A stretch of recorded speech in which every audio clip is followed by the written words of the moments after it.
Meantime, the Justice Department has charged an Iranian national official yesterday for his role in a plot to assassinate former Secretary of State Mike Pompeo and former National Security Advisor John Bolton. The DOJ says the member of the Islamic Revolutionary Guard was likely motivated to kill Bolton in retaliation for the death of Qasem Soleimani, who was killed by a drone strike ordered by President Trump back in January of 2020.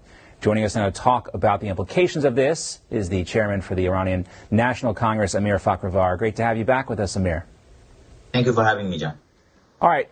So this is supposedly retaliation for the death of Qasem Soleimani. But the question that I have is, how in the world can the Biden administration sit down or pretend that they're going to try to eke out an Iranian nuclear deal still knowing that the Iranian National Guard, which of course is part of the Iranian regime, tried to kill the former Secretary of State and the former National Security Advisor? Shouldn't they just formally come out and say they're walking away from any attempt to make a deal? John, that's very interesting, because for the entire last year and a half, when the Biden administration, they are trying very hard to find a way to negotiate with the Iranian regime and sign a deal with them. Regime is asking that the biggest request from the regime is to remove IRGC, the Revolutionary Guard, from the terror list. And at the same time, when regime is requesting that, the IRGC, the same IRGC, is trying to kill the U.S. officials in Washington, D.C. and in the other states, including I am one of the target of this, the same person, Mehdi Rezai. But it's a big picture and small picture here. Regime says it's the retaliation.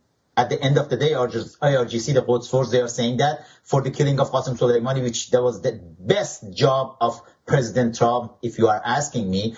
And but yeah, I mean, Soleimani was probably responsible for more Americans getting killed in Iraq recently. He single-handedly ordered a lot of the operations and the IEDs that killed American troops who were fighting in Iraq on behalf of the IRGC. And Iran is the world's largest state sponsor of terror, and they belong on a terror watch list. But the Biden administration is so thirsty to get a deal, they're willing to consider this even. One more thing, too, Amir, we want to talk to you about is a report from the Wall Street Journal. They're saying that U.S. officials are now aware that Iran has started to train Russia how to use drones. The training indicates that Moscow could use Tehran's military weapons to try and seize a new aerial advantage. So just more indication for us on where Iran's alliances actually lie with Russia, who's now fighting in Ukraine. We're spending billions of dollars over there to stop Russia, but they're aligned with Iran. And again, we're trying to figure out how to make a deal with Iran.